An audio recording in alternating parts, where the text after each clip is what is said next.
How to find your wish list on Temu app.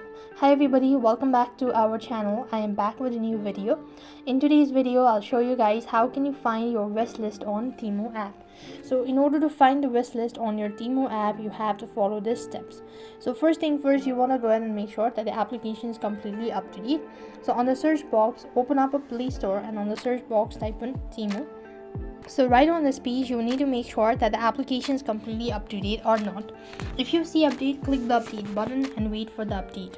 Now after which, go ahead and open up your application and log into your Temu account. When you're logged into your account, that's going to take you to the home page.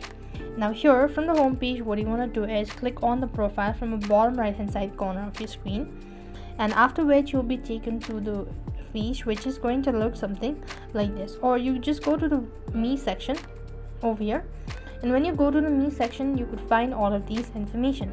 So here right in center or right in between, you could find this wish list with the heart icon. Press that and this is considered to be your wish list. Now here you could find out all the items that you've added to your wish list, and that's the way you could find your wish list on Temu app. I hope the video was helpful. Make sure to like, share and subscribe to our channel. Thank you for watching. See you in the next video.